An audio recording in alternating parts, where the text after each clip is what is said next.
This week on Phone a Friend, whose bed have Gary the Golden Bachelor's boots been under? There are new photos of JTT and they are dividing the nation. Is Adam Driver attractive? Plus, I'm calling the most requested guest in Phone a Friend history. It's internet icon, businesswoman, and TV star Jillian Harris like you've never heard her before. Unfiltered, unpolished, and unraveling. I'm going to actually cry, I think, because you literally only get one chance. Like, I'm literally tearing up. Swipe a sepia-toned filter over this episode. It starts now. Girl, let's phone a friend with Jessi Cruikshank. Hello, hello, hello. Welcome to Phone a Friend. I'm Jessi Cruikshank. Happy Chinooka to everyone who celebrates. This is our second to last episode of the year. And at the end of the show, we're going to tell you how you can be a part of our finale next week. It's going to be big. I'm also phoning influencer, bachelorette, person whose home has more festive decor than all of ours combined, Jillian Harris, for a wildly unfiltered conversation. But first, please welcome deep into your ears a man who I doubt has any holiday decor up in his bachelor pad. Jason, my producer. Hi, you're right. Nothing. Is there anything? Nothing? No, not yet. A small tree? You know, I have one of those like festive fir candles that smells like pine trees. Oh, that counts? We're kind of in the spirit, yeah. You're smelling the spirit, and that counts. Yeah. Jason, it's a spirited day because it's now official. I teased an announcement last week, and I have announced that I will be filming my first ever stand-up comedy special in Toronto on March 9th. It's happening. And I am so excited. But I will say this to you phonies, because truly there's no one I feel closer to than you. I'm also terrified. And Jason, I've been talking to you about this for weeks. Like Veeps, which is a big streaming service here in the US, they saw me perform at Just for Laughs, made me an offer to do my first ever stand-up special. Among comedy greats, I should add. It's like David Cross and Reggie Watts and me have specials coming to this platform. So this is like a big deal. But it was officially announced weeks ago. I want to say almost a month ago. It was in Variety. My name was in the Hollywood Reporter. Like all of my team, my management, my agents are celebrating and posting about it. I didn't say anything, not even to my mother, because I was so scared. I don't know. I don't know that this has ever happened to me quite like this. And you've known me for a really long time, Jay. Like, yeah. I just had this crazy paralyzing moment of self-doubt of like, I don't deserve this. They've made a terrible mistake. Like, I can't do this, all of it. And finally this week, now that it's out and tickets are going on sale, like I've started to finally feel really excited. Because I mean, this is what I've worked so hard for, right? I get to do a version of my live show, the Jessi Cruikshank Up Close and Too Personal show, one final time with like a really lovely intimate audience of my people. It's on March 9th in Toronto, one night only. And when I say my people, I mean like I would love to have you there, phonies. Not just because it's like such a fun night out and you deserve something like that to look forward to. It's a real dream come true moment for me. And I want to do it with the people who have helped me kind of get there, you know? And I really am nothing without you listening here and supporting me everywhere. So it would mean the damn world if you were in the audience and in the live special, you know? I said it, Jason. I said it out loud. Yeah, it's real. It's real. It's happening. Tickets are on sale to the general population on Friday, December 8th, but you're not the general population. You can get early access Thursday, December 7th, today, 10 a.m. local time with my code Jessi, Jessi. So go to Ticketmaster.ca to get tickets. I made sure tickets were super affordable, by the way, and I'm going to sound so much better than Enrique Iglesias live. So get your tickets. And more, by the way, on that later when we check my voicemail, Jason. We have boots on the ground at the Enrique shows, and they are reporting to us. Enrique Iglesias and Pitbull correspondents are phoning in. And that's what this show is all about. You know what I mean? It's coming together as a community to assess the talents of Pitbull and Enrique Iglesias. Speaking of talents and big live shows, Jason, this past Friday night, I tore my groin. Literally tore something in my crotchal region trying to squeeze into an old pair of PVC pants that I have not worn since birthing 3 children to go see Renaissance, a film by Beyonce. Were you interested in joining me at this film, or this is not for you? Well, first of all, I don't think I was invited. Second of all, I do really want to see that one. This one's for me. You do? Well, I invited you to Eras and you didn't come to that, so that's maybe why I didn't invite you, but you should have come. You're right. But was this the kind of film where people were dancing in circles in the aisles? Okay, I thought it would be because it should have been, as was the Taylor Swift Eras tour. But where we went to see it, Destiny, who you know, my friend and I went, there were literally 10 other people in the crowd. It was like I literally was cutting off the circulation to my lower body to look cute in what I thought would be a group celebratory setting. But it was just me sitting in a dark theater, and every time I would move, my pants were like, it was very quiet in the theater. Okay, that's good intel. There was like 2 other girls in the back wearing sequin cowboy hats and us, and we were the only people like cheering or dancing. Everyone was just taking in the film as if it was Oppenheimer. Right.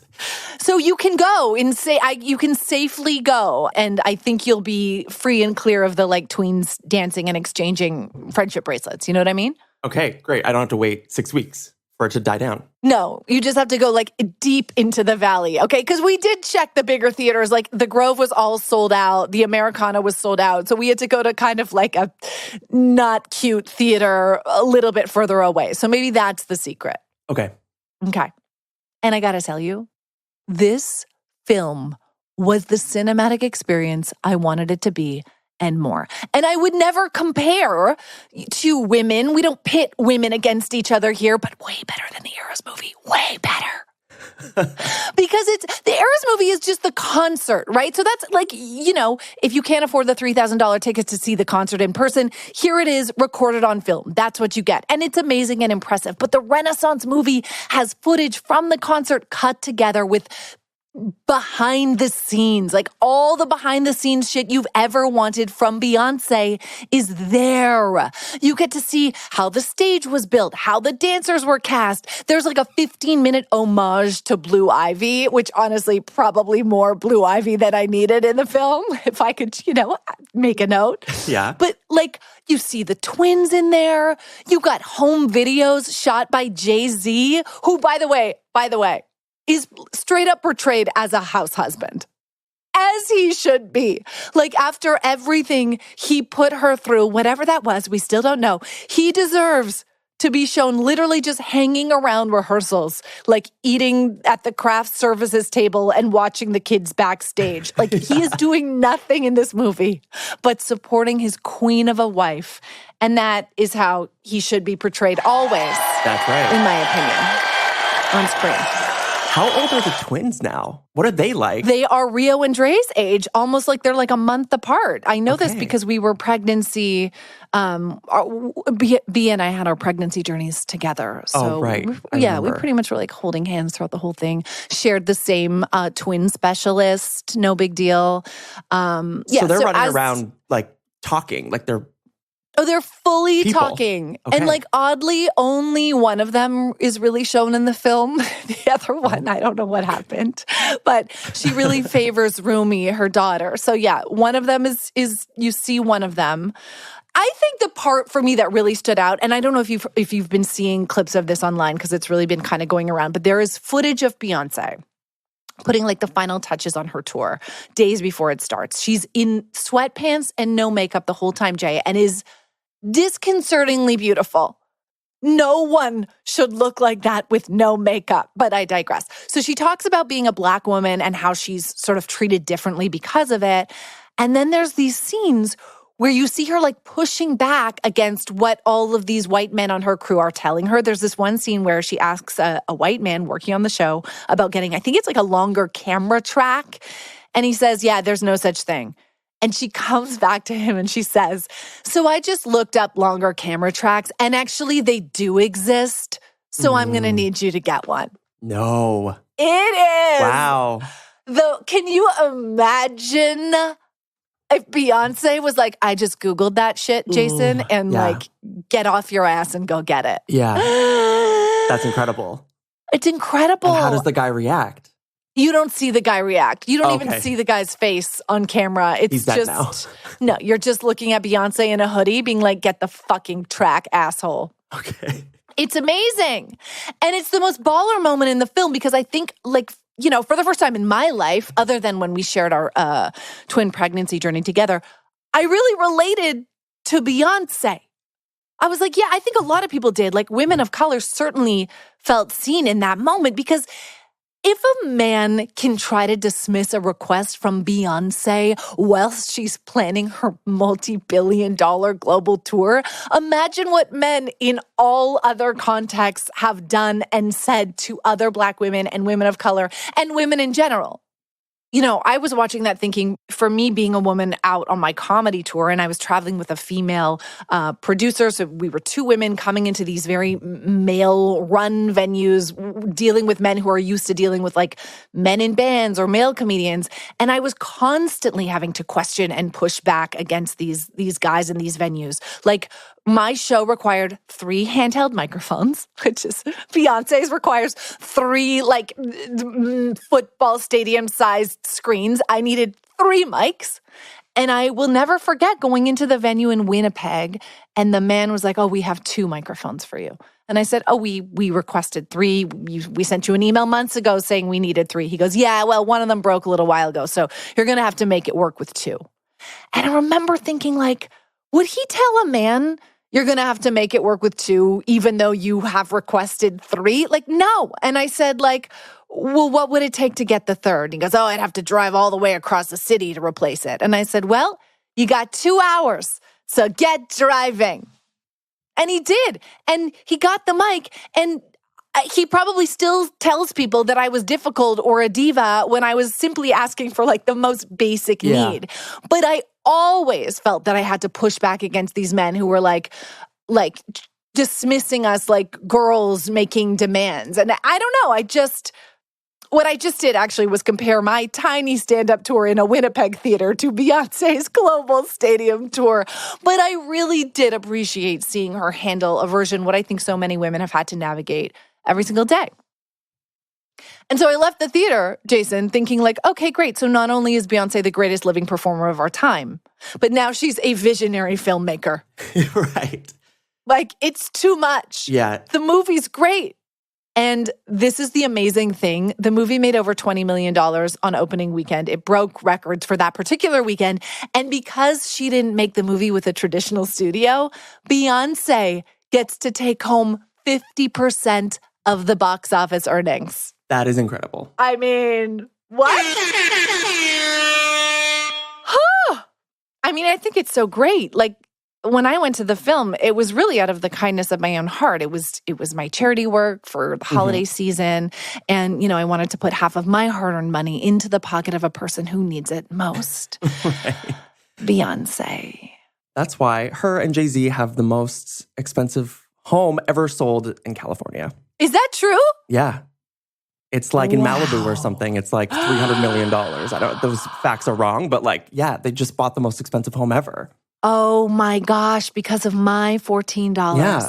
Oh, well, you're welcome, B. And thank you for a glorious cinematic experience that, Jason, I highly encourage you to go to. Jay, it's been a week. It's been a week, yeah. The Golden Bachelor came to a stunning conclusion last week. First, the day before the series finale, The Hollywood Reporter drops an expose about Gary, our 72-year-old batch. Did you know this, Jason? No. Okay. I have not been really following the Gary's journey. Hang on to your Cloffice desk. Let me tell you. So when my friend sent this article to the group chat, I was like, nope, not reading it. This is trash. This is slander. I did not want my Golden Bachelor to go from like 24 karat to brass. I thought, who has the audacity to write a hit piece about a 72-year-old widower looking to find love again? But they did mostly because apparently this 72-year-old widower has been finding a lot of love since his wife died. So the piece isn't necessarily about how he's like a terrible guy, Jason. It's mostly just about how the picture of him painted on the show is very far from accurate, right? So on The Bachelor, they call him a restaurateur. And according to this article, in real life, he has not owned a restaurant since 1985. Oh. Instead, he has been working odd jobs. He's worked as a hot tub installer and a custodian ever since. And there is nothing wrong with those jobs. Not at all. But it's just not exactly this like wealthy restaurateur that 22 women were pining for, right? So there's that. And that happens on every single reality show, by the way. Like, this is not new. Oh my God. I've worked on shows where it's like, literally someone works at like Colonel's at the mall, but we label them like marketing expert or like world-renowned chef. And it's like, I don't know, it's just what you do. First of all, I'll never recover from you referencing Colonel's at the mall. Would I live for a Colonel's sample? Oh my God, at the Oak Ridge Center as a child, I would just beeline towards that and put my disgusting little hands into every fucking Me too, bucket. Because I loved Colonel's at the mall. It was my favorite place. Does Colonel's at the mall still exist? Oh yeah, it has to. It has to. I hope so. It has to. Oh my God. If it doesn't, sorry, Beyonce, but my charity work is going to go towards saving Colonel's. Wow. I mean, listen, also festive holiday season approaching. My mom used to always love like putting a Colonel's bag into our stockings. Aw. Like the red and green one. Yeah, like the mini sack of red and green caramelized popcorn in the stocking from Colonel's. And you know who helped her with that, Jason? A chef. Yeah. You know, a marketing expert or a world-renowned chef working at Colonel's. Okay, yes. So that's what reality TV is. It's like taking someone and trying to make them appear to be better than they are. But then there's a second part, Jay. So on the show, he says he hasn't kissed anyone since his wife died 6 years ago. So turns out he has not only dated, and we assume kissed, many women. He had a longtime girlfriend who he started dating almost immediately after his wife died. She's sort of the one giving the information in this article. He apparently lived with her. According to her, he was cheap. He made her split the bill when he would take her out. There's like this weird detail that he wouldn't let her come down the stairs in the morning until she made the bed. And then eventually, according to her, he allegedly broke up with her because she gained 10 pounds. Oh, no. So, right. That's shitty behavior. That's like, oh no behavior. Yeah. But I also think it's also like kind of like old guy behavior. Like my 75-year-old dad would definitely make someone split the check. You know what I mean? Yeah. That's like, it doesn't make him the villain. It just makes him kind of old. But it also doesn't make him like the golden god the show has presented him to be. And that's sort of why I think the Bachelor franchise is to blame here. It's the producers who turned the Colonel's employee into a world-renowned chef and turned the custodian into a restaurateur. Like, they did this. You know, they must have known the truth. Garrett just kind of went along with it. So that brings us to the season finale. Jason, are you eager, ready, and waiting to know what happened? I need to know. Jason, who, by the way, when I told him before we recorded that I wanted to talk about the Golden Bachelor, he's like, that's still on? Okay. I'm going to go on record and say this season finale, which featured, to quote Chris Harrison, RIP, the most shocking Bachelor breakup I have ever seen. Jay, you have not seen a frame of The Golden Bachelor. I know you prefer to watch your women of a certain age flipping tables on Bravo. So I'm going to give you the Coles notes. Are you ready? Okay, please. Yes, ready. Okay. So Gary narrows it down to two women. You have Leslie, the hot fitness instructor, and Teresa, who he calls Teresa, and I cannot stand it. She's the petite businesswoman with a very large rack. So in my mind, Leslie is the clear favorite, but he takes them both to the fantasy suite, tells them both he loves them and wants to be with them, and I believe they all, to quote Gary, knock boots. A lot of talking about knocking boots, Jason. Too much for my taste. So he emerges from the fantasy suites, suddenly head over heels in love with Teresa, to the point where he can't even fake it with Leslie anymore. That night, she's like, what the fuck? He breaks all the Bachelor franchise rules, does not wait for her to walk down the beachside mountaintop in a gown to break up with her. He breaks up with her right then and there, and she is not having it. Listen to this. So everything you told me the other night was a lie. No, it wasn't a lie. Yeah, it was. Everything you told me the other night was a lie. Everything you told the other night was a complete and utter lie, Gary. Oh. Right? And then, just as you're like feeling heartbroken, what ensues is one of the most fuck yes moments I have ever seen on this show, which, by the way, was being played to the reactions of a live studio audience, inexplicably featuring Jennifer Love Hewitt and Reese Witherspoon's daughter. Roll it. The other night, you made it sound like you chose me. You said things to me that made me think that this was going to be it. You led me down a path, and then you took a turn and left me there. And that's how I feel. No, don't think that. Doesn't matter, Gary, no offense. I can think whatever I want. Yeah. Right now, I'm heartbroken once again. But now I have to do it for the whole world. Yes! Yes, she can. She's 64 years old. You led her on. You knocked her boots. You humiliated her on national television. She can think whatever the fuck she wants, Gary. That's amazing. I love her. I love her too. I'm into it now. I get it. I know. I forced Evan to watch the finale with me. He had never seen a frame before. And he turned to me and he goes, oh, wow, this is like amazing to watch grown-ups experience heartbreak on this show, right? Because we're so used to watching these 24-year-old dummies who are like sort of upset about the breakup, but mostly upset about the brand trips to Coachella that they won't get anymore. This was like real pain on screen, which we haven't seen on The Bachelor in a minute. And I did say to Courtney Robertson when she was on this show that I hope Leslie doesn't win so that she becomes the first Golden Bachelorette. And this performance, Jason, on the show and in the After the Final Rose was like top level. Hey. Because as a non-Bachelor viewer, you need to know this, Jay. You can steal your spot as the next Bachelor or Bachelorette if you hit 3 key moments in your breakup and exit monologue. Okay. I should teach classes. Like Jillian Harris has the Jilly Academy. I should have like the Jessi Academy for aspiring bachelors. So 1, you have to be believably heartbroken. Okay, just like absolutely devastated. So we feel for you. We need Jason, my producer, to give us that like, oh, moment. 2, you start to doubt yourself. You say something like, this always happens to me. Why is this happening to me? I may never find love. Good one.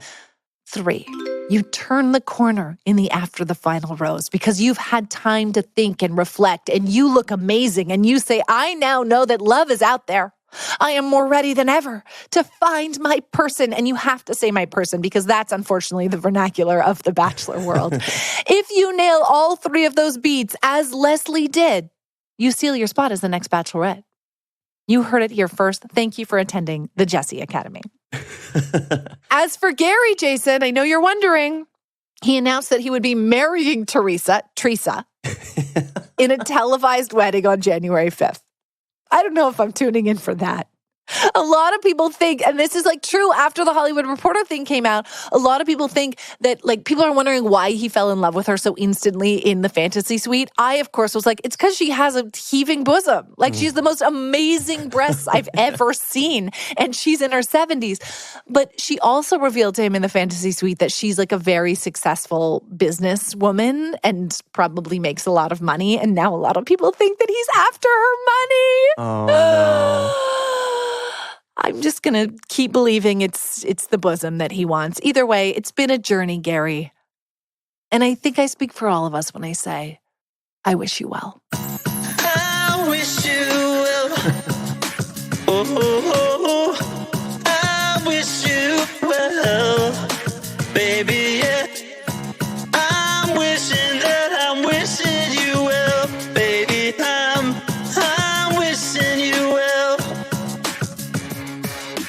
What's next? What's next? Woo-wee. Dim the lights, slip into something more comfortable, and open up a teen bop magazine from 1994. It's time for Calling All Thirsty Moms. Calling all thirsty moms. This week, heartthrob Jonathan Taylor Thomas was photographed for the first time in 2 years. And the resounding reaction was, what happened to JTT? Listen, I'm going to tell you what happened to JTT because I didn't like that. I didn't like that I put a poll on my Instagram stories and it was like 80% of people did not like the way he looked. That was not okay with me. What happened is he got old, just like the rest of us. And so in his defense, I'd like to tell you what I see when I look at the newly surfaced paparazzi photos of JTT. Cue music. Jonathan Taylor Thomas emerged from a Los Angeles convenience store with stubble, a black toque, thick-rimmed glasses, a tan sweater, and a reusable coffee tumbler because he cares about our planet. At first glance, he looks like any other tired-ass, slightly confused 42-year-old dad. But upon closer inspection, behind the glasses and the stubble and the slight bloat, you can see the face that once covered every bop and twist and teen bop from 1990 on. You can imagine under his toque is the floppy undercut that made you flop under your sheets as a preteen. You can close your eyes and feel Simba's raspy growl in your loins. You can look at his practical blue New Balance runners, remembering that, yes, blue is his favorite color and his favorite food is pizza. This is the man whose face adorned our walls, whose initials we wrote in our notebooks, who held our hands through puberty, who we imagined marrying one day, and now we finally know what our future would look like with him if we did. And let me tell you, it still does it for me. He could still reach into my toolbox and let the men on the other side of that fence watch. Because none of us look like we did when Home Improvement was on. So even if he no longer resembles Randy Taylor, I'm still Randy for him. JC plus JTT forever.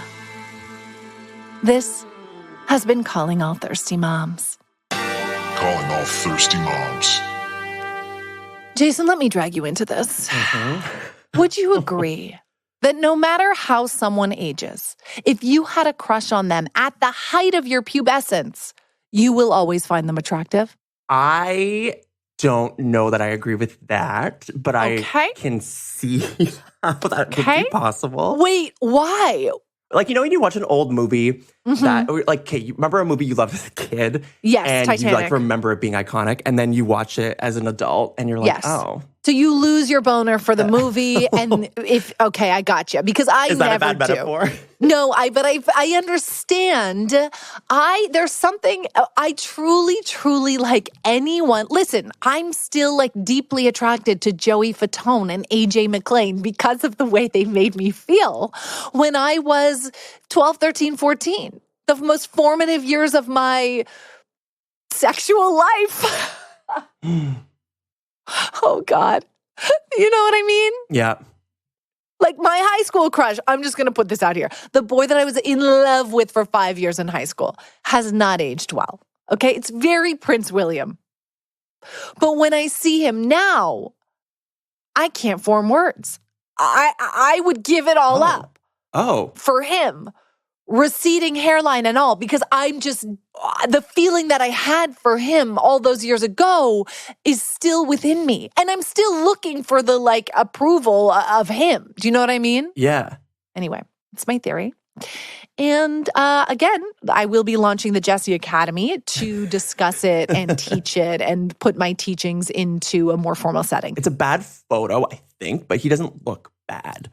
No, and this is the thing. The problem is that it was pitched, like the headline is Jonathan Taylor Thomas makes first public appearance in 2 years. Like, bitch, he didn't mean to. He didn't like walk a red carpet or announce that he would be exiting the convenience store. Oh, yeah. Paparazzi just happened to catch him. And if you happen to catch me right now, you would find that I am literally wearing a wrinkly, dirty sweatshirt, old leggings with chocolate milk spilled on them, and a toque that was suspiciously eaten through by moths. Like, this is not how I want to be caught, and I don't think that's how Jonathan Taylor Thomas wanted to be caught. Also, he looks like every other 42-year-old man I know. He's in the top 10 percentile, okay, of 42-year-old men that I am surrounded by on a daily basis. And so, yes, I would still give it all up for Jonathan Taylor Thomas, who, by the way, is maybe single. We don't know the relationship status. There's no ring on that finger holding that tumbler, so I've still got time is what I'm saying. Can you tell how defensive I was getting? Anyone who slid into my DMs like, ew, what happened? Yeah. I was like, fuck you. It was like, if you come for one of my kids or Jonathan Taylor Thomas, I will cut you. Moving right along. 76-year-old anchor / journalist Chris Wallace. This show is exclusively about men in their 70s or men who may or may not be attractive. Let me continue. Chris Wallace, who you might know from 60 Minutes, recently had Adam Driver on his HBO talk show, which I did not know existed. Surprisingly, this sweet, old, once innocent man is getting Piers Morgan-level backlash online for his comments and questions regarding Adam Driver's appearance. Listen to this. You don't look like the typical movie star. Has that been a help or a hindrance? Well, I've worked consistently, which is nice, with people that I've wanted to, always dreamed that I wanted to work with. And so in that sense, it hasn't... I look how I look. I can't change that. So I guess it helped me. So Chris Wallace basically said, "You're ugly. How's that working out for you?" Yeah. And then Adam Driver kind of gave like a calm, cool, collected answer. He later added that the New Yorker once wrote that he had a horse face. So he sort of like leaned into it and had a sense of humor about it. The internet did not find it funny. The internet was outraged. Chris Wallace is being called tasteless, cruel, rude, mean for no reason. And then there were some kinder comments about him. Others said things like, "Chris Wallace, you raggedy bitch." Men like Chris Wallace look like turtles. Oh. Jason, was it you? Did you make the raggedy bitch comment? No comment. Because listen, Jason is also outraged by this. Yeah. This is perhaps the most divided you and I have ever been on an issue of great importance. Adam Driver's attractiveness and Chris Wallace asking him about it. Jason, you didn't think this was okay? No, I thought it was so rude, like inappropriate to ask somebody that. Okay. About like, how do your looks affect your job? Okay. When he is a very attractive person and well put together and well groomed and has a great body. I could go on. No, please go on. Let's get that sexy music underneath Jason. Please bring it back. When he is a very attractive person and well put together and well groomed and has a great body. We say that all the time. It's like, oh, why are we focusing on that person's like body, or like why are we saying they have a baby bump when they don't? It's like, it's the same vein. Okay, well, in fairness, you're absolutely right. If this question was asked to a woman, America would storm the Capitol, okay? January 6th, part 2 would occur. I'm going to say something controversial. I'm with Chris Wallace. Do not unsubscribe to this podcast. I think it was a totally fair question. And this is why. Because yes, Adam Driver is, what did you say? Well-groomed, great body. Is like sexy. He's like got sex appeal. He's tall. He's like, but he is not classically handsome. I would disagree. So you would argue that Adam Driver is just like across the board attractive. Everybody, this is just a hot man. Yeah. Wow. Can you send me a picture that would illustrate that point? Oh, wait, you've seen the horse pictures, right? No, I don't know what is the horse pictures. Trigger word. Trigger, yeah. Who are you calling a horse, Jason? Okay, pause the podcast. Jason just sent me an image of, I'll just go ahead and describe it. It's Adam Driver shirtless, wearing some kind of a high-waisted equestrian legging, sitting atop a horse, holding the horse hair, like really forcefully pulling it in a beach setting. And wow.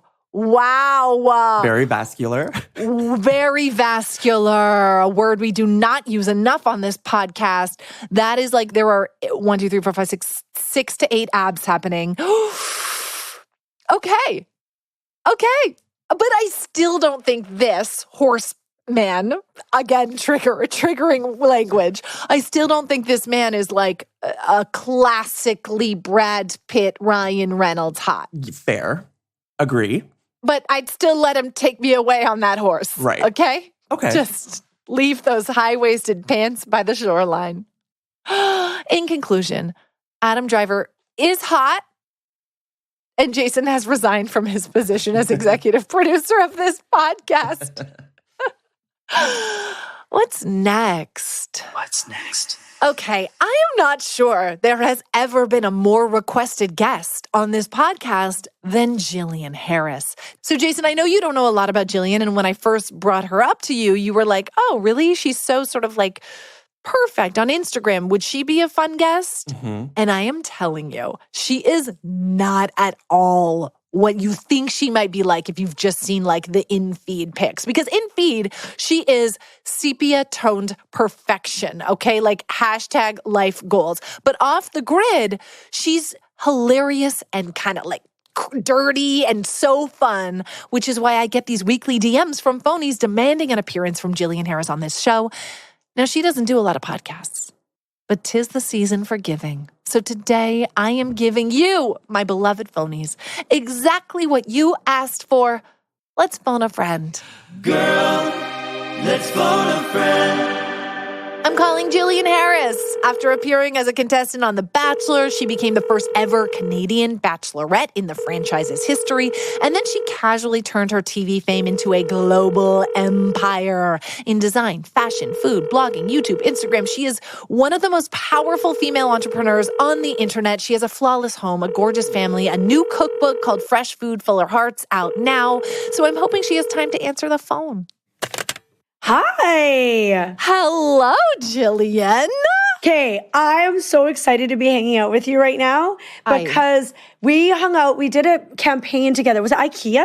IKEA, yes. Yeah, they should hire us again. I'm looking for some more deals like that. Please. But anyways, that was years ago. That was probably 8 or 9 years ago. 9 years ago, 10 years ago. Oh my gosh. No, it was not 10 years ago. Well, party skirt, I was with Justin. So I was with Justin. So yeah, it'd be like, but I didn't have Leo. So yeah, probably 9 years ago. Is that how you date things? Because I do everything through fashion. And I was wearing these low-rise leather pants and I would not be wearing a low-rise leather pant. I legit was just about to say I was wearing the party skirt. I remember the party skirt. I was wearing the green party skirt. You were wearing a lime green party skirt. Holy shit. Air horn sound effect for us both remembering what we were wearing 9 years ago. Yes. And I got rid of that skirt and I don't regret much in life, but I regret getting rid of that skirt. It was a great skirt. I remember looking at the photos from that campaign, me in my low-rise leather pants, you in your lime green party skirt and thinking, wow, Jillian really nailed it fashion-wise. Like I should have gone with something brighter. So compliments to the party skirt. You were amazing. My point is I had so much fun with you on set and what I realized about you, because people get this vision of people when they see them on TV or social media and whatnot, just like your producer thought that I was like a sweet little girl next door, but I'm really like a badass, wild, kinky. No, I'm just kidding. No, I'm not. I'm actually shouldn't have said kinky. I'm the farthest thing away from kinky. I wear full bump panties. Leave it in. Yeah.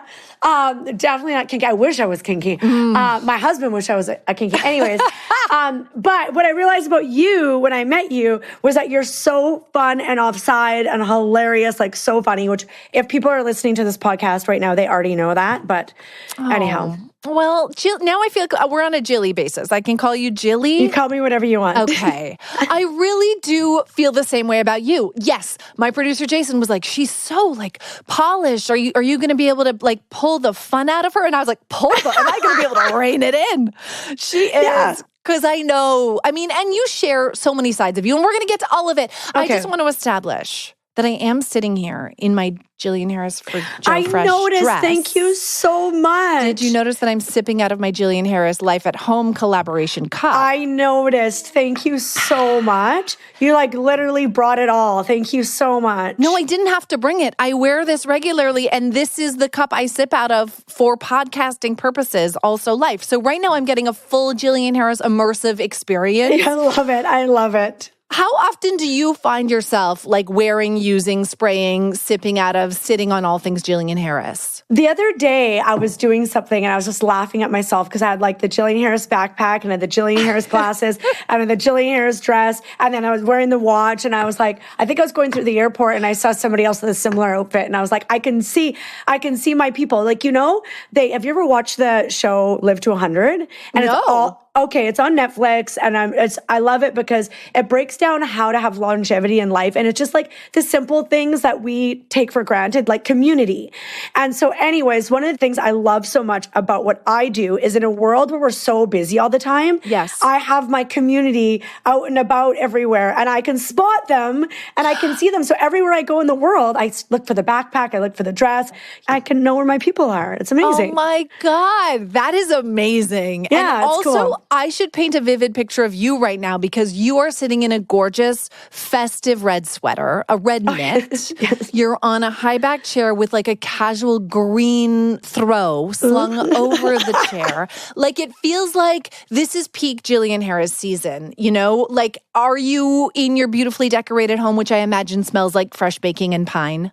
Actually, it's funny because it actually what you're saying is all correct. Mm-hmm. But something happens to me on November 30th. Okay. When the clock strikes 12 on November 30th, it is I have got speed running through my veins. Everybody is concerned about me. I stay up till 2 or 3 in the morning. I'm Magda from Something About Mary, how she's just freaking wired on drugs and she's cleaning. I remember Magda. What a and reference. She's yes. That is me for the entire month of December. Then I crash in January. Everybody hates me. I hate everybody. But the month of December is my month. You're literally breaking out of the ice like Mariah Carey, being it's time. It is Jilly time. It goes Santa, Jesus, Mariah, Jillian Harris. Exactly. Please. I love it. Okay, so people aren't seeing this right now because sometimes people see it. Yes. So they're just, so I'll slow down. We have to create a vivid mental picture of I'll slow down. Flawlessly organized shelves behind you. Why do you have to slow down? Because I talk so fast, and whenever I do podcasts, people are like, oh, she talks so fast, I couldn't hear the things she was saying, and I get excited, so. No, please do not slow down. Okay. I have so many questions that I need to ask you. We need to get through this shit fast, okay? Because I'm going way back. Because before we talk about this incredible empire of watches and backpacks and sweaters that you have built, I want to take you back to 2009. You are this Canadian gal born in northern Alberta. Is that where you grew up?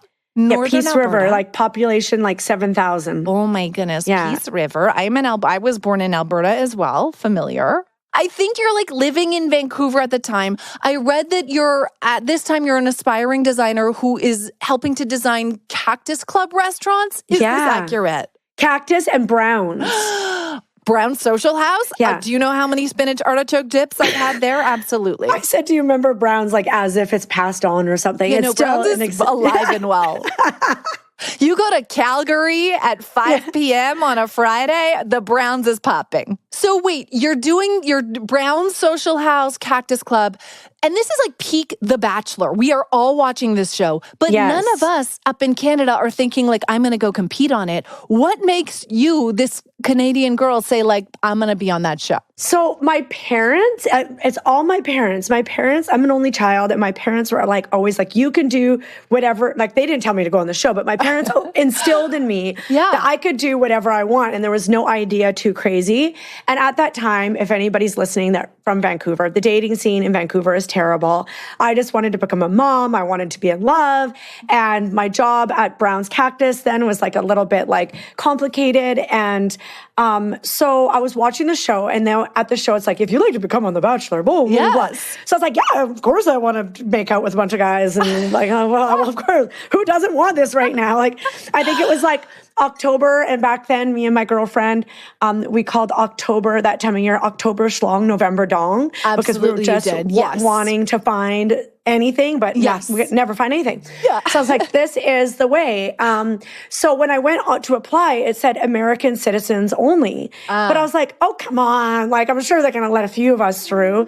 And so I just, there's actually a really funny story, and I don't know how much time we have for this, but I did the application. Yes. I did the video, and my cousin Tori, who held like the little digital camera for me at the time, was like, "Oh yeah, you needed like a camcorder, yeah, yeah." And she was like, "Why are you doing this?" I still have the application video, by the way. It's so it's embarrassing. It's so bad. Anyways, and I said, "Well, partly because I want to fall in love, but I had also just been let go of Cactus Club. Like there'd been a weird thing, and what." The owner of Cactus Club had said to me at that time, Richard Jaffray, who kind of reminded me of like Mr. Burns. Like he was like, you just don't belong here. And he said to me, you should be on TV. And I was kind of like, oh, fuck. Like, okay, I'm just going to go and get a job on TV. Like, I'll just march out of this office and just go like, so anyhow, so when I was like watching The Bachelor, I was thinking, there's a few things I could accomplish here. I could fall in love. I could travel. Maybe I could make some money, and maybe I could meet somebody, and maybe I could get on TV, like all of the things. Sure. So I told my cousin Tori that, and she goes, but what's your passion? Like, what do you actually want to do long term? And I said, I'd love to be able to give back and do renovations on TV, like something like Extreme Makeover Home Edition. That was like really something that I loved. You later went on to do. Go on. So I actually did an application video for both. Oh. At that time. Okay, I did an application video for both, and then I slept on it, and then I did some research, and I found out that they don't just take like people from the street to be on Extreme Makeover Home Edition. They're celebrity designers. Right. So I had to become a celebrity first. So I was like, fuck, okay, I'm going to go for the falling in love and becoming a celebrity. So I applied on The Bachelor, and I just got it. Got it. I told a really dirty joke. So dirty. Tell me. In your application video? Yeah. And that's what got me. That they basically said to me that joke is what. What was the joke? What is the difference between jam and jelly? I don't know. You can't jelly your dick up my ass. Oh my God. I was not expecting that. Wow. So it was a video that was like, here I am. Take me or leave me, Mike Fleiss. It was the second one. So the first one was really cute and really wholesome. And then I hit them. So I showed them that I could be funny and pure and cute and also really nasty and hilarious. Please. So I wanted to show both sides. My producer, Jason, is listening to this, and he is shaking right now, by the way. The impression that he had of you has been absolutely destroyed in the first 5 minutes. I'm sorry. I feel bad. Amazing. Yeah. So then you go on The Bachelor, you compete, you're like on Jason Mesnick's season, and then you become the first Canadian Bachelorette, which is like, yes. I honestly don't know who the first Canadian was to land on the moon, but I know that you were the first Canadian in Bachelor franchise history. Like, what's funny? Is that there was like legal implications to that nobody thought of, including myself and them. Like once I became engaged to Ed, and I was like, perfect, I'm engaged to Ed. Then one day I just got like stopped at the border, and they're like, you can't do that. You can't just live in the States and be engaged. You have to like apply. They're like, you can't just be are you working? You're not. People were seeing me on TV. Nobody did their due diligence. Nobody did their work. And so I ended up actually getting trapped in a hotel room. That nobody knows this. I'll write this in my memoir one day, in Toronto for like 7 days with nothing, because I was trying to get back to my stuff and to my fiance in Chicago. And I just was stupid. Like I just was thinking, oh, well, if the ABC is going to hire me to do this, then surely somebody is going to allow me to come and be married to somebody in the States. Please, ABC has a direct line to immigration, actually. The minute they let someone on The Bachelor, they're immediately granted citizenship. Seriously. Yeah. So yeah, no, it was pretty good. So yeah, I don't know why they made that decision, but we ended up figuring it out in the end. And that was a complicated process. But yeah, and then I was on The Bachelor. Like, who would have thought? Like, who would have thought? And I remember like taking a break from The Bachelor and then coming back for your season because you were not a typical Bachelorette. Was there any point where the producers were like, Mike Fleiss tried to turn you into one? How do you know this? I don't know. I'm asking. So what happened actually is, remember that season, Jason picked Melissa. Oh, I remember. Yeah, this was the first real flop. Yeah, I was the second runner-up. So I was like the best friend, whatever. So, and Mike Fleiss never did like me because I'm short, I have no boobs, I'm not that feminine, I tell dirty jokes, I have a raspy voice. He doesn't like Canadians. He didn't like my accent. So he never really liked me. He didn't want me to make it, but I did. Wow. Yeah. So then he picked Melissa and then let Molly go. But then he changed his mind. Oh, he sure did. So they actually wanted Melissa. They wanted Molly to be the Bachelorette. Yes. But then they couldn't because he was going to Molly. So then they ran to Melissa and they wanted her to be the Bachelorette, but she hated the franchise so much after that. She was like, fuck you guys. I don't want anything to do with this. And so they had no choice. They had no choice. But then to ask me, I was like their third select. They're like, oh, fuck. Like, I was totally their like sloppy seconds. Wow, sloppy thirds. Really? Sloppy thirds. And I was also really messed up from that whole experience. Like, so when you go on the show, they actually make you go through like intense, at least they did back then, like psychological analysis to find out like if you're fucked up or not. And what they found out about me is they actually encouraged me. This psychologist sat down with me and she encouraged me not to go on the show. And she was like, I'm very loyal and I love really hard and I fall really hard. And I'm one of those people that whenever I got dumped, like I was like not in a good place. Like I do not deal with rejection well. And so she was like, I'm just afraid with like your mom being through depression and everything you've been through in your life, that if you get heartbroken, that you're going to spiral, like you're not going to be well. And I was like, ooh, that sounds like it's going to be interesting. So anyways, I went on it anyways, but when I did come off the show, I was actually very depressed and not well, and I was drinking a lot and I wasn't making good decisions. And so I was like, I'm never going to do anything like this again. So when they asked me to be the Bachelorette, you know when Homer Simpson, when he means to say something in his head, but he blurts out something else? Yes, and your references are actually killing me. Continue. Thank you. Yeah, Mr. Burns, Homer Simpson, like, please, go on. Meg Duff from Something About Mary. Meg Duff from Something About Mary. I just couldn't say no. I was like, I have to do this. So I did it. Wow. And the rest is literal history. But yeah, literally. Wow. Yeah. So that experience sort of fucked you up. It did, yeah. And when I came off of The Bachelorette and I was engaged to Ed, all I wanted to do was just be married and have kids. But he was kind of screwing around on me. Remember, he had 2 girlfriends. It was so sad and so terrible.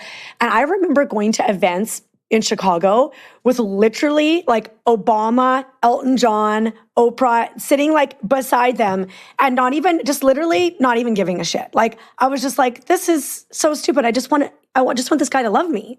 That's all I wanted. Wow. I just wanted him to love me. I was like, I had like pretty much the key to this city. Like I got my period on Kid Rock's counter at a party. What? Oh, like, dear God. No, like the crazy, I did the coolest things, but I just didn't care, Jessi. I didn't care. I just wanted Ed to love me. That's all I wanted. All in that post-Bachelorette period. Yes. You're with your man. He's in Chicago. You guys are living this life. You're like peak Bachelorette celebrity couple at that time. Yes. That's why you're getting invited to go have your period at Kid Rock's party and so to sit near Obama. Right. Okay. But you just want to be loved. Yeah, and what is this 2 girlfriends? The only thing I remember, and by the way, like, the things that have stuck in my head are quite sad because I don't know, who the prime minister was at that time, but I do remember that like Ed had a hard time getting it up in the fantasy suite on your season. Yeah, he was not. I don't know.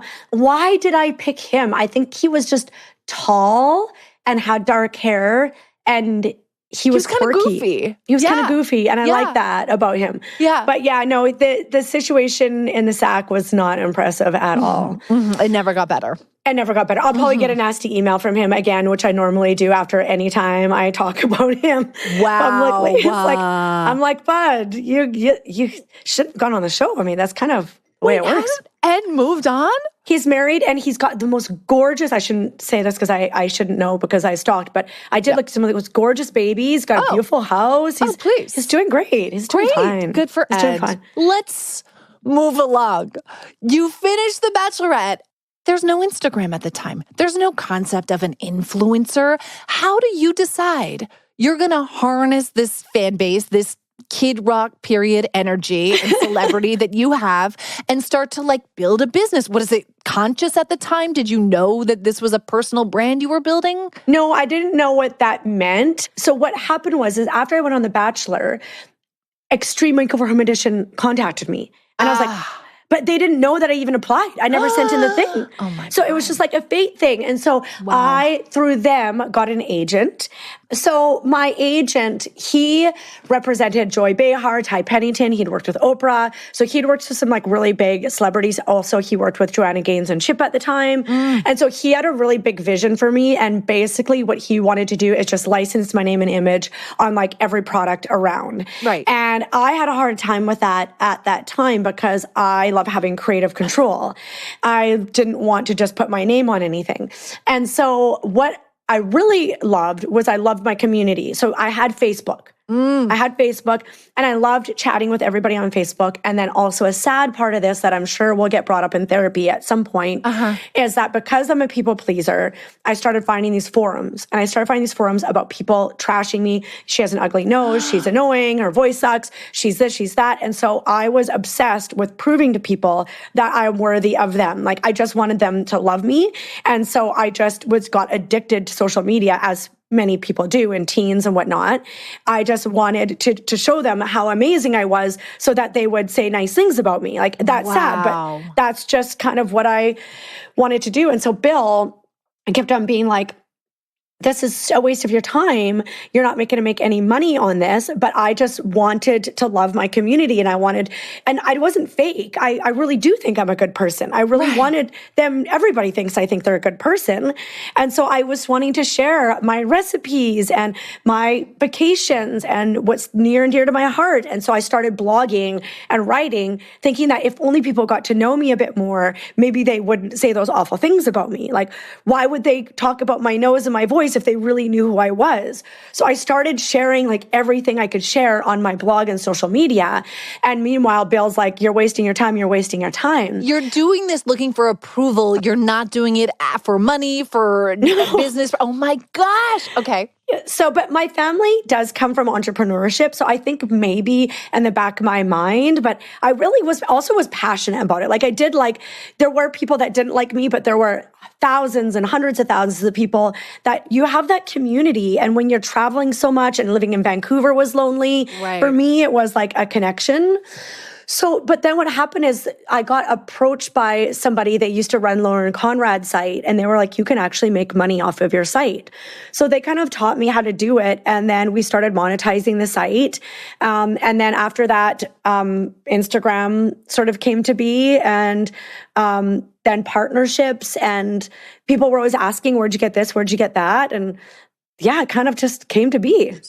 What came to be, if I may jump in, just came to is a literal empire, okay? I would like for you to just sit back as I list off a few of the projects, businesses, I'm like and collabs you have on the go. Please, feel proud, don't feel anxious. Here we go. A clothing line with Smash and Tess, a Lucky Charm collection with Melanie Alt, a home decor collection with The Cross, an e-vintage web store called Charlie Ford Vintage, a line of clothing and home essentials with Joe Fresh, a lifestyle blog and YouTube channel that covers fashion, food, design, and travel, a plant-forward cookbook, multiple cookbooks, in fact, a quarterly subscription box, the Jilly Box, all that plus you've starred in TV shows like Love It or List It, Extreme Makeover Home Edition, Canada's Handyman Challenge, and Jillian and Justin. You also have 2 small children and a partner. Is there anything I missed? No, I think you pretty much... when I hear that, I'm like, oh my God, I should have a nap. I need a nap just from listing those things. How do you do all of it? Life is so short. Like, I actually think about death a lot. Okay. And I get like... Hence you're watching a How to Live to 100. My God. I think it's just because I'm going to actually cry, I think, because you literally only get one chance. Like, I'm literally tearing up. You get one chance at life, like one chance, and then you're done. And so, like, I'm a little bit emotional right now because I stumbled upon this, like, TikTok, which is just like Reddit. It could be, like, such a terrible space where people are so mean. I got a little bit defensive about these people that are like, her stuff's too expensive, her stuff's too cheap, she's too this, she exposes her kids. And I'm like, oh my gosh, like, this is terrible. But really, in reality, I feel so bad for these people because they're choosing their time on earth. This is how they're spending their time, like to criticize others. And while, of course, I'm a person of influence and I would love for people to, quote unquote, hold me accountable if that's what we're doing to people these days, I've tried everything. Like, I've done it all. I've been vegan. I've been zero waste. I've tried to do this. I've tried, and I've realized no matter what, people are going to still hate me for something. So I just got to focus on the person who I am, try to do the best version of it. And so in terms of like, how did I do everything? I just get so excited about like the possibilities of what is capable while we're still alive. And when I have an idea, I'm like, I just got to try that and see if it works. And not all of them are a success. Like, we lost tons of money with Charlie Ford. And I was hoping I'd get another Canadian Tire line this year. And I didn't because it didn't do as well, I think, as they thought. And like, you know, there's a lot of things about my brand that I'm constantly trying to analyze. Like, people want things that are affordable, but they don't want things that are made overseas. People want things that are made in Canada, but they don't want to spend more than $25. Like, it's like, I'm still trying to please. After 15 years, I'm still trying to please everybody. But at the same time, what I'm trying to do is focus on this moment that I'm healthy and I'm alive. And I just want to like seize the day. I just want to seize the day, and I just want to try to do as much as possible before I croak. I'm guilty of doing this, of talking about, you know, in my past, I used to look at negative comments and really have a hard time with them. As you mentioned, right? Yeah. Like when you first started. But the fact that you're here 15 years later saying, no, it still gets to me. It still makes me emotional. I still want to try to please everybody. It is so refreshing. Yeah, it's exhausting over here, but I'm glad you find it refreshing. I'm just kidding. I'm just kidding. To hear from someone like you that like that shit still bothers you because you're still putting your heart and soul into everything and you want everyone to love it. Like that, I really thank you for Oh my God, and you'll laugh so much because I don't go on TikTok much, but once in a while I do. Turn it on. Yeah, and I found this person, and I actually really like her account. Well, no, I don't like her account. She's all about like thrifting, so I like that about her. But the rest of her account is basically calling out different corporations and influencer industry and whatnot, which I get. Like, all of it can be problematic. I totally understand that, and I'm always trying to balance running a business that gives back, that employs people, that pays people well, that does good, and also making money. Like, I'm trying to balance that, you know, and that's not easy. But anyhow, I'm reading it. And I'm like on the couch, and I should be with my kids, but I'm kind of festering. And Justin can see. He's like, "What's going on over there?" I'm like, "Oh, this fucking woman is just like, she's upset about my Canadian Tire mugs being sold already." And I'm just like, I want to just respond to these people. And he's like, "Just don't respond. Just be with your family. Let it go. You're doing a good job. Just don't respond." I'm like, "It's not that easy." So, anyways, I wanted to do something. I was trying to figure out how I could block her. Maybe, I don't know, but I don't know TikTok that well, and I accidentally shared. No. And so I'm messaging my team. I'm like, "Fuck, girls, how do I do this? What do I do?" No. I'm trying. I'm like, I reshared it to my platform. So I'm getting all my people to see all these other people that hate me. Oh my God. I thought I was going to have a freaking heart attack last night. But anyways. This happened last night? Last night. This is the most relatable shit I've ever heard. I have a segment on this podcast called What's Hot on TikTok because myself and the elder millennial women who listen don't know. It is a mystery. And now I know that what's hot this week is that Jillian Harris reposted a video of a woman criticizing her by accident. That's incredible. I'm so sorry. But anyways, what was the point of this? Yeah, I still get, so I'm going into this podcast with you, and I'm going into it with this feeling like I'm still fucking up, like I'm still not doing it right, and like this imposter syndrome. And I'm just like, God, like, I don't know what to do. If I scale back too much, I'll have to let more team members go, and I can't donate, $200,000 a year into our community or more than that. I can't have a voice. I can't. But then if I ramp it up too much, then all of a sudden, another thing they were saying is like, oh, these events that we put on, it's like cult following. And I'm like, it's called the fucking community, people. Yeah. It's called the community. It's what I called it. It can be, you can come for me if you want to, but the friendships that you make while you're there and getting everybody together and drinking wine and dancing and having fun. Like, anyways, I gotta let it go. But allow me to be your therapist for one moment. Yeah, thanks. I need it. Because it's just, all of it comes out of a place of jealousy or envy or themselves not feeling worthy or wanting to achieve what you have achieved. That's what it is. Or maybe you're just not aligned with that person anymore. Like, there are some people that are like, oh, I just don't like her anymore, which is totally fine. But then when you go on and you have to like complain about it publicly, it's like, what does that even do for anybody? But you know what else? I would take it as a big compliment, because this means that you have become so big that Jillian Harris is a brand that someone can trash and try to like bring down publicly, not a person. Oh. It's like you are the Britney Spears of the influencer community. People are fascinated by you and want to talk about you. And I think you should take it all as a compliment. I'm going to do a Britney Spears Instagram story for you after that. I'm going to get my low-rise shorts on. I'm going a bra top, and I am going to dance. I'm heading down. I'm going to head down that path one of these days. Just kidding. As long as she's happy, I'm good. As long as she's happy. As long as she's happy. Yeah. For your brand, that might open up a new community for you, a new following, and I would support it. Can I just ask about your kids? You mentioned your kids, because this happens to me all the time, and I have to be better at setting boundaries. Do you have boundaries when it comes to like when you're on your phone, what you will share, what you won't share, when you have to like stop posting about your kids to actually spend time with your kids? Like, how do you balance that? So when they were younger, I had the camera in their face all the time, which I guess I regret, but like, I'm human too. I'm not a perfect mom, but I'm doing my best. Yeah. And a part of their life that is beautiful comes from this business too, where they get to travel and the home that they live in, and like, the fact that they get to give back to their community. When the fires happened, the little kids in their class were writing them thank you letters to give to me for everything. Like that's really cute. Like, so there's a lot of actually good things that come from it. Of course. But there are times as a parent, I feel guilty because they're not consenting. Like, sometimes we'll go somewhere. We were in Italy and somebody recognized the kids and they're like, how did they know me? And so this has happened to me before. Yes. Yeah. And so, I guess that's a bit reckless to say as a mother. I hope that the benefits outweigh the cons as they continue to grow older. This is kind of like the wild, wild west. We don't really know what the impact could be. And so I hope for the best that one day they're not like, fuck mom, now look there's 1,000 little Leos running around because somebody like stole my face and name, and now what? I don't know. But anyways, I used to have my phone all the time. Now Justin and I try our best, basically, once the kids get home, to not be scrolling on social media. And if we're going to do a quick story, we do a quick story and put it away.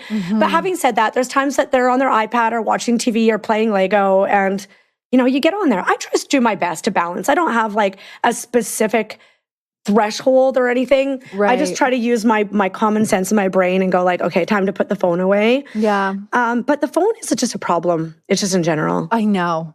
My rule is like, if I'm posting about my kids whilst ignoring my kids, I need to stop. Yes, like, right. If I'm I do. motherhood and I'm not being a good mom, like, fuck me. You know what I mean?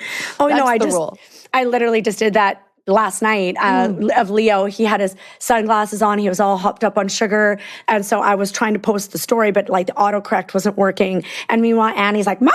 And Justin's like, can you attend to your children? And I'm like, I have to get the story up first. So I fuck up there too. But I have heard stories of parents actually fucking up with raising their kids. And I don't think I think that we're still doing a good job. No, you're not. You're not. They're not going to sue you in 10 years for you're fucking better not. No, please. My husband, by the way, is the same. He'll be like, put down your fucking, he will set the boundaries for me.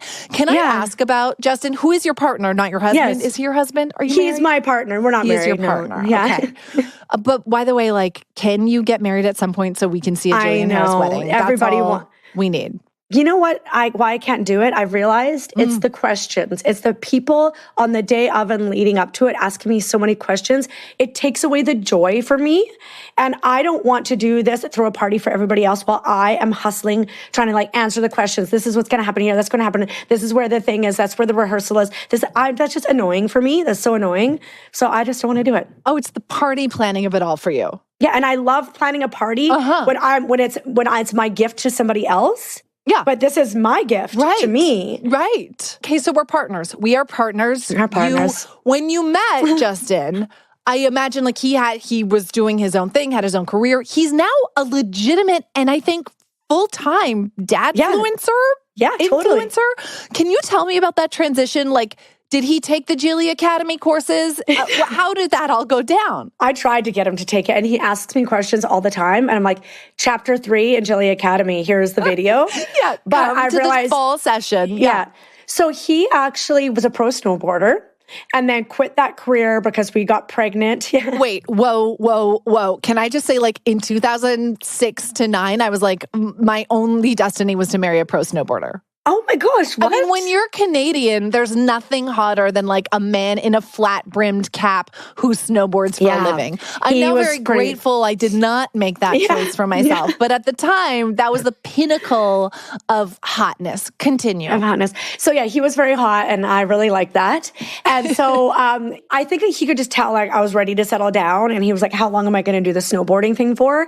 So he actually went working for his dad, who's in commercial real estate and development. And so he worked for his dad for a while, but it became complicated because his dad didn't give him, his dad was like, I'm your boss and you have to work and you only get 2 weeks paid vacation and yada, yada, yada. And I'm like, let's go to Hawaii. Let's go to Paris. Let's go do this partnership. And so he was starting to get more followers via me.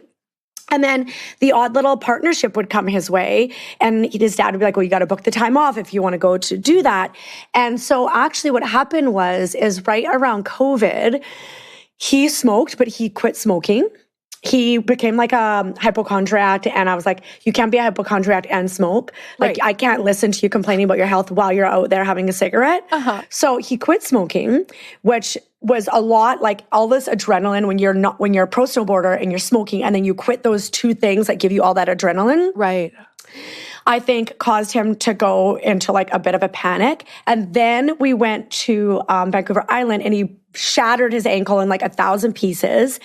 And I think it was a moment in his life where he's like, fuck, I don't love working for my dad, but I love my dad. I'm going crazy from quitting smoking. I'm a fucking hypochondriac. I think I've got brain cancer, lung cancer, everything, every single day. And he's like, and now I have the shattered ankle. So he took a sabbatical from his dad. And I just said to him, just try influencing. You are a good guy. You're funny. People like you. You work so good with the kids. Just try. I bet you could make as much money as you made for your dad, but then you could run your own brand. And so he basically went at it, and he's got a full-time employee, and they're a great team, and they do all kinds of give back opportunities, and he's just he loves it. So it works really good. It works good for the family, which is nice. Oh my God. I'm telling you, if anybody's listening and you're thinking about getting into it, people talk down about the industry, but it can be great. You can work from home, you can decide your voice. If there's something that's important to you beyond selling things, you can have that voice.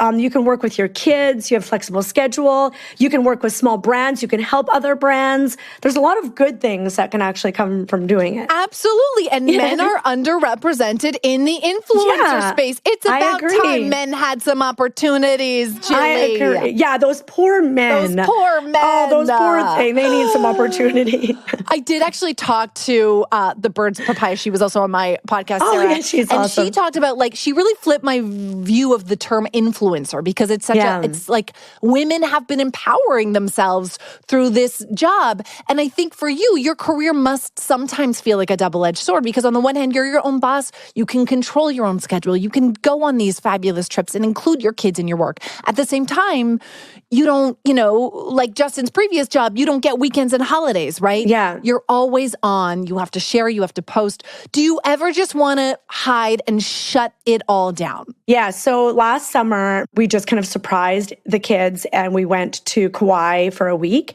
And right as I was walking out the door, I had my phone in my hand and I was Instagramming and I looked at it and I put it down and I walked out. And I left my phone at home. No, you did not. I left my phone at home and I did not have a phone. Justin didn't even realize it until I was on the plane. I had no phone. I couldn't figure out the schedule. I didn't know how to pick up the car rental. I didn't even know where our hotel was. I didn't have any of the check-in information. I just did it. I just went. We just went. This is so stupid that I'm reacting like this is the greatest thing I've ever heard. But how was that experience? Because I've never done it. Taking a poop without your phone. It's so strange. Just staring at the wall in your own thoughts. The takeaway. That is all. Did you really enjoy every moment, the scents, the sounds of the family? And Jillian Harris is like taking a shit without a phone is staggering. That's my biggest takeaway is it changed pooping for me for a week. Wow. Well, even that is just worth experiencing. Yeah. No, it was amazing. And actually, we're going away for Christmas. Also to Hawaii, and I'm thinking about doing the same, maybe. Yeah. But what I had realized leading up to that is every funeral, every birth, I had a full film crew in while I was pushing Leo out. Oh my God. Everything has been documented. Every engagement, I got engaged on national television, documented. Yeah. I got engaged to Justin, documented. Got engaged a second time to Justin because I threw away my ring. That's a whole other story. Documented. All of my kids' births, documented. Grandma's funeral, documented. Every single weekend. I do not think that there's been 5 days in the last 10 years where I haven't posted something in 24 hours. And people think that I'm just living my life, but that is working. When you're posting, you are engaging with your community. You're giving them content to consume. It is work. It is, I mean, I'm not saying it's hard work, but it's a type of work. So anyhow, yes, sometimes I just want to throw it out the window. But I have to say, I do love it. Yeah. I do love it. I'm complaining about this person, that person, but there's a reason why I still do it. And they're 99.9% of the followers are lovely. They're amazing. It's such a good community. I love creating. I love making them laugh. I love coming up with new recipes. I love, I love it all. Even the times where it gets wild, it's exciting. So it's a pretty cool business. And I'm glad that I was able to get on board when it came to be, because I really feel grateful. You didn't get on board. You were the conductor at the front of the train. Yeah. Okay. There are so many things that I did not get to ask you about, so we will need to do a part two. Before I let you go, we end every episode with a game. Jillian, we all love to be influenced by you. And with the holidays upon us, I would like to know how you would handle some common holiday conundrums with a game I'm calling What Would Jilly Do? What would Jilly do? I love it. Okay, I'm going to list an awkward scenario. You fill in the blank, how you would react or respond as fast as you can. Are you ready? Yes. Cue festive music. Your cousin gets wasted at a Christmas Eve party and does a striptease to Mariah Carey's album. What would Jilly do? I would crank the music and turn on some lights, and I would be like, get my camera out. That sounds, I'm literally thinking to myself, that's my cousin Steph. My cousin Steph, she's doing it, and I'm going to expect that of her next Friday. Absolutely, and you're enjoying every minute. Okay. Yeah, and that's something that would happen at our house, yeah. Oh, I love that. I get a sense, just living vicariously through your Instagram stories, I get a sense. You forget to get your gay best friend a gift. He's coming over in 5 minutes. What would Jilly do? Oh, I would get him our Fresh Food Fuller Hearts box, which is our cookbook. And it has a cookbook stand, oven mitts, apron, a little art sign that says La Cuisine. It all comes in a little box. It's so great. He can have it in his kitchen. He can entertain. It's beautiful. You can get it at the Jilly box. Oh, I love that. JillianHarris.com, everybody. Okay. Your uncle brings up politics at a family dinner. What would Jilly do? I would be right, and I make it stink, and I hold my ground, and I definitely don't play it cool. I know I do not play it cool. I'm opinionated, and if you don't like it, there's the door, and that's literally happened also at but I'm nice, I'm kind about it. Sure, Yeah, just don't be a racist asshole and come to my Christmas party. No, that's a life lesson. Don't be a racist asshole and come to Jillian's Christmas party. Just Thank please you, don't. everybody. No, thank you. Yeah. Justin buys you lingerie for Christmas that is several sizes too big. What would Jilly do? Put it in the drawer with all the other lingerie that I don't use and just tuck it away. Have a bowl of spaghetti so my ass can grow into it. I don't know, so many different options. Your son is insisting on wearing his dinosaur pajamas to take pictures with Santa when you have carefully curated the outfits that you would like him to wear. What would Jilly do? One Easter, or was it Mother's Day? I had a fucking meltdown because they would not wear the outfits that I wanted them to wear. This is so relatable. I actually think it was when this Joe Fresh line launched. And I wanted everybody to wear matching Joe Fresh line. I'm like, your mom has her own clothing line. Yeah. It's Mother's Day. We're going to Quail's Gate for dinner. Put on the fucking dress so we can all match. Yes. That's basically what I said. Yes. And then I realized I'm saying this on Mother's Day. I have such bad mom guilt. Like the kids don't care what they wear. This is not their problem. I was like, okay. So now I would just let him wear his pajamas. I've let go. The changes since the whole thing happened with my mom and the changes that I've made with my business. Part of why my business has done well is because I'm attention to detail and I like things a certain way. But at the same time, it's not comfortable all the time for me or everybody else when I'm so neurotic about everything. So recently I've just tried to be it's fine. The salad that we're launching next month, it's going to be amazing. This amount of mint or that amount of mint, it's okay. The outfit, fine, it's okay. I'm just everybody, yes to everything. Yes, it's fine.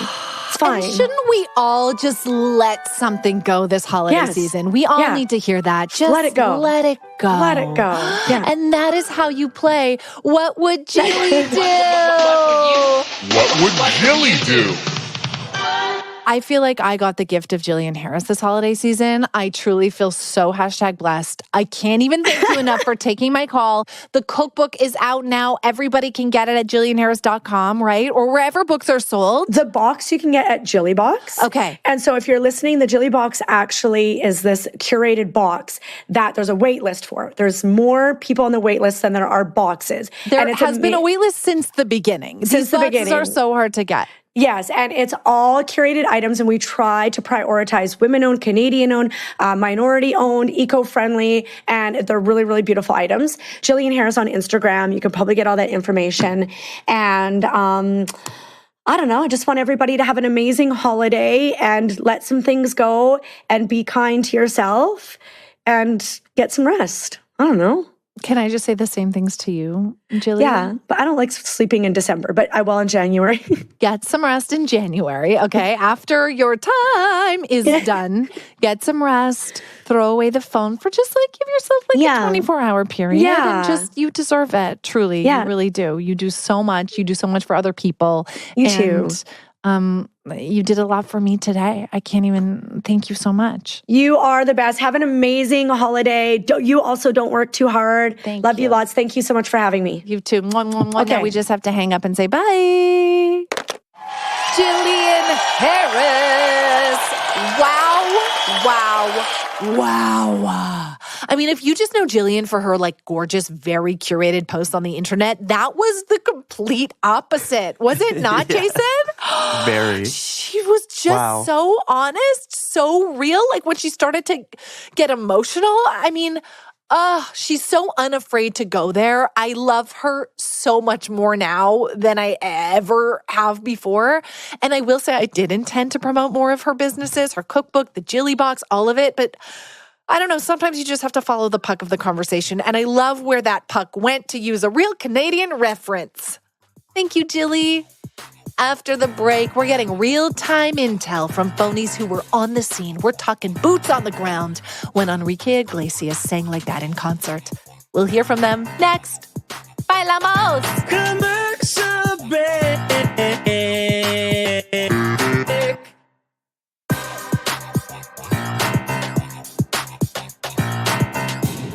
We are back And next week, I'm going to provide an update on Evan and my journey with the Scandinavian sleep method. Okay, this week he has been away, Jason, as you know, visiting his family, and he took Romy with him. So I have had my own duvet by default. But to all of you who left messages about your sleep methods, Scandinavian or otherwise, you're going to get an update next week, I promise. Either Evan and I will have grown more in love as a couple or filed for a sleep divorce. Only time will tell. Now, last week, I played you clips from Enrique Iglesias' stunning performance at his show in Montreal. Do we need a refresher, Jason? Yeah, just in case. Yeah, jog the memory. Here it is.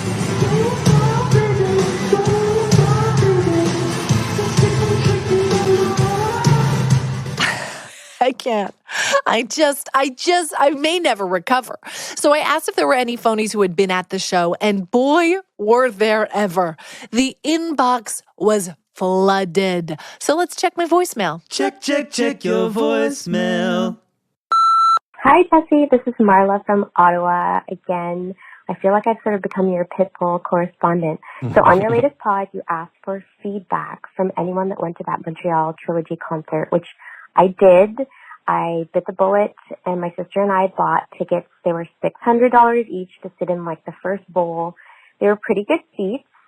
To describe how the show went, each performer did their own set, and there was no crossover between the artists. Like, I was kind of expecting Pitbull and Enrique to perform together because they have some really good bangers with the two of them, but they did not. Each performer did their own thing. So Pitbull ended up coming out first. There was no opener, and he was just all out jumping, full cardio in a three-piece suit. And then when that was over, it transitioned to Enrique, and all of that, the tragedy happened. I hate to be mean about it, but we probably would have just left after Pitbull had we not driven to Montreal, spent $300 on a Holiday Inn Express room, and then $600 on the tickets. And I just left feeling kind of sad. And if you're going to ride on the coattails of Pitbull or the big Pit energy, you need to bring it. Yeah, I don't know how I feel about it. I would see Pitbull again. I would probably be crazy and spend $600, but that's just me. But yeah, let me know what you think. Okay, bye.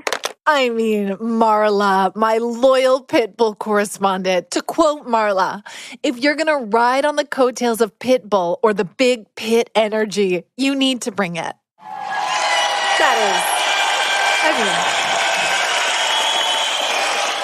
Words of wisdom from my phonies. So listen, the voice was not good, and you left feeling sad, which is a terrible way to feel after driving to Montreal and spending $600 on tickets and $300 on that Holiday Inn Express room.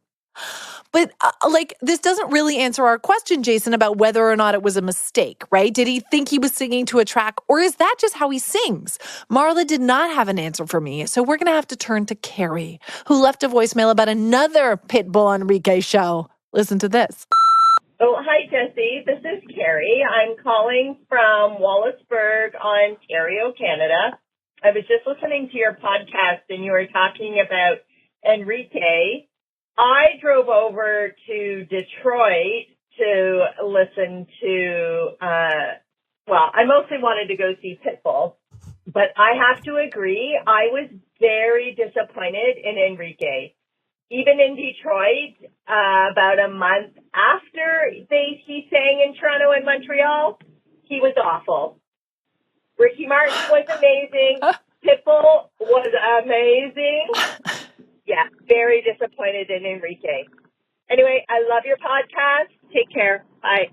Wow. Listen, Carrie from Wallaceburg does not mince words. Enrique was not good.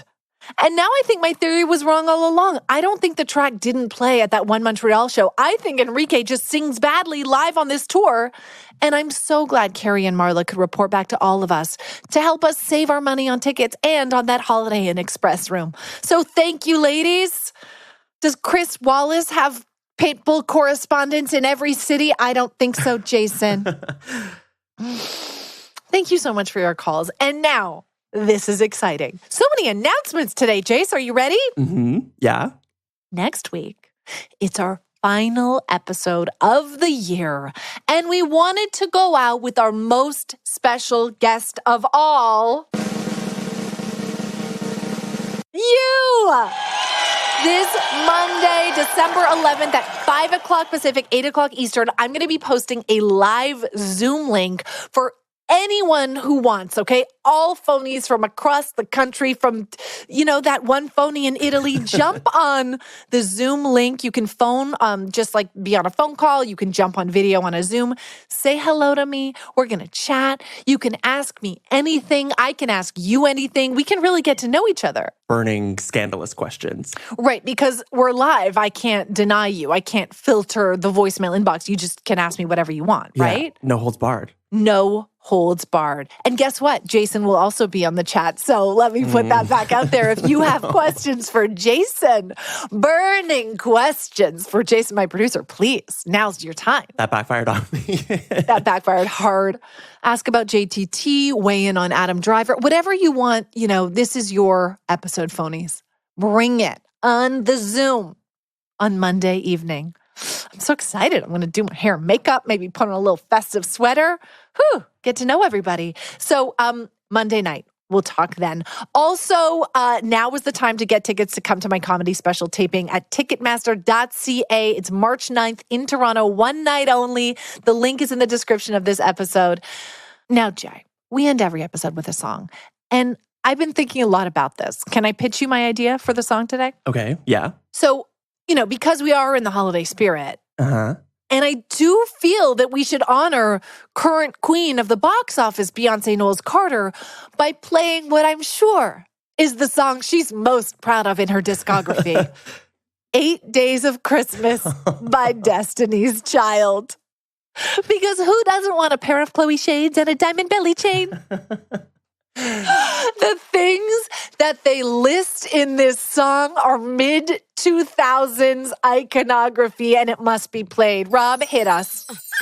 8th day of Christmas, my baby gave to me a pair of Chloe shades and a diamond belly ring. On the 7th day of Christmas, my baby gave to me a nice back rub, then he massaged my feet on the 6th day. Okay, DM me if you get tickets to my live show. I cannot wait to see all of you March 9th in Toronto and this Monday on Zoom for our Phone a Friend finale. Have a happy Chinooka, whatever that is. Jason, you are the Kelly to my Beyonce. The Michelle to my Kelly. You have a great week. You too. Thanks. Everyone have a wonderful week. We are going to talk next Thursday. Bye.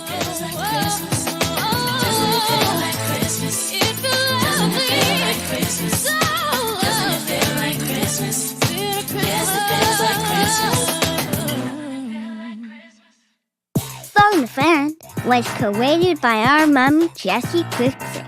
The executive producers are Jessi Anything and Jason Yamba. The technical producer is Rob Parrott.